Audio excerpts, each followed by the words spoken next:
Okay, so a state-by-state survey found that the proportion of adults who are smokers in Alabama, okay, of all of the adults, what percentage of those smoke in Alabama, and then what percentage smoke in Missouri? They are, okay, so P1 hat, and this is a state-by-state survey,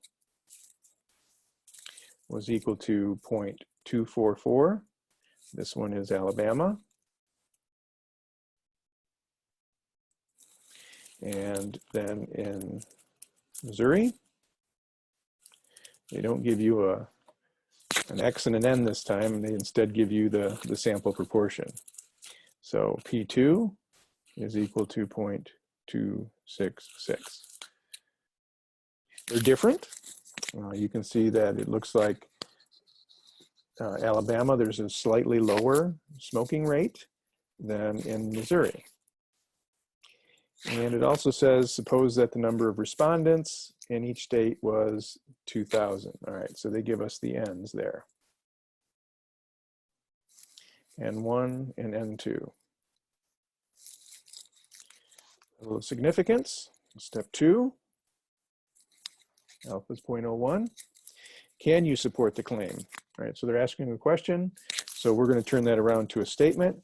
We're going to claim that the proportion of adults who are smokers is lower in Alabama than in Missouri. So lower than Alabama. So if P1 is the proportion of smokers in Alabama and P2 is the proportion of smokers in Missouri, then P1 is less than P2, and there's your claim. Notice that the null hypothesis is always the same for this section.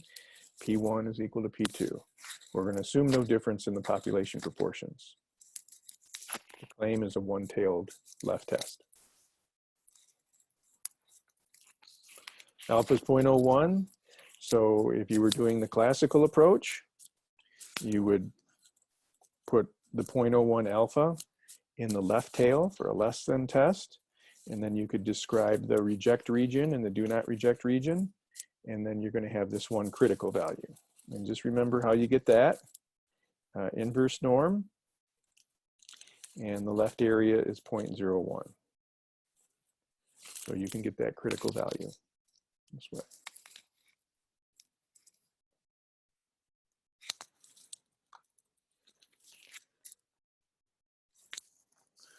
All right, now we've had problems like this before where instead of giving you the X in the end, they give you the P hat in the end.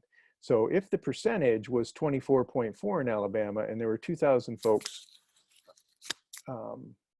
who were taking part in this study, we could just take this percentage of this, 0.244 times 2,000. All right, so it must have been that X1 had to be 488, and that would have given the 24.4%. Over here, in a similar way, 0.266 times 2,000. Must have been that 532 of those Missouri individuals must have said, it must have indicated that they smoked. So, you know, just to check it out, if you take 488 and divide by 2,000, you can see you get the 24.4. And if you take the 532 divided by 2,000, you get the 26.6. But you have to calculate these because you need them for the calculator function to prop Z test. Okay.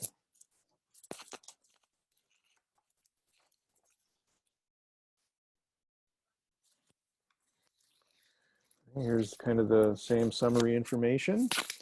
This was that pooled proportion. You add the X's on top, add the sample sizes on the bottom, do the calculation, and you get this. And notice that this proportion is somewhere between these two. In this case, it'll be immediately between these two because the sample sizes are the same.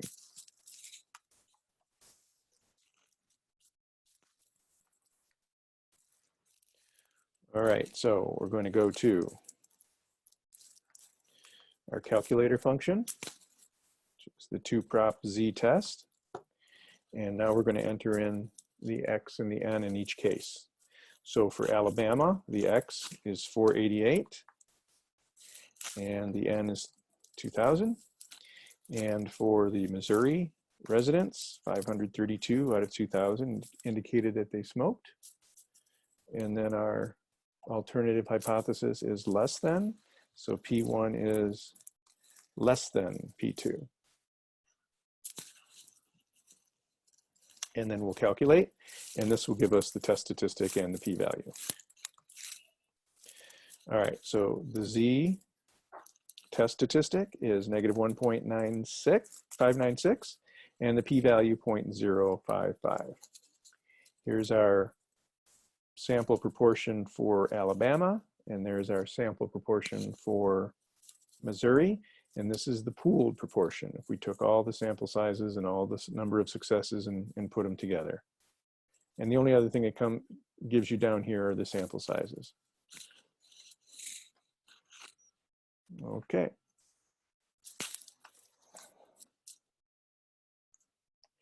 So there's the test statistic, and there's the p-value. And this time, we're going to compare the p-value to the alpha.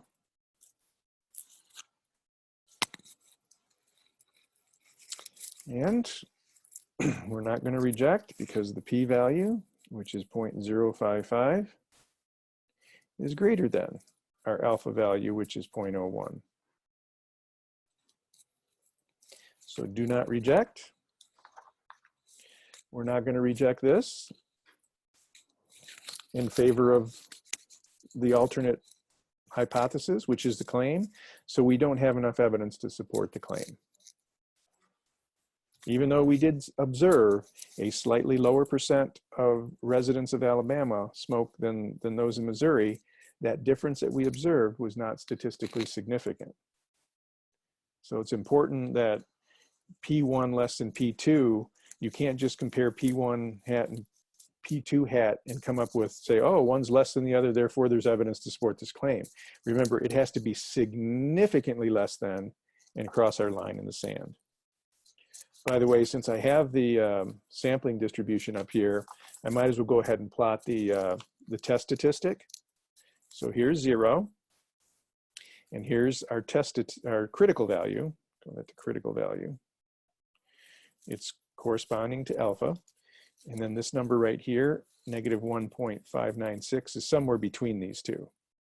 So this would be right in between, would be about 1.2. So it's kind of maybe somewhere in here. So here is our test statistic right there. And notice our test statistic, which is negative 1.596, falls in the do not reject region.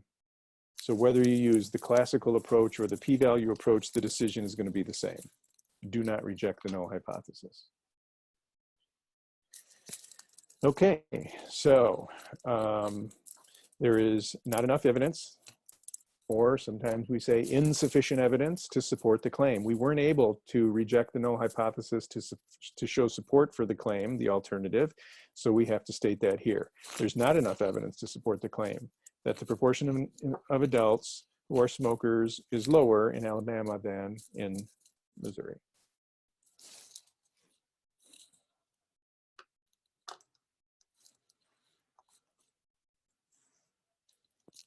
So in this one, you can see the decision based on the p-value and based on the classical approach.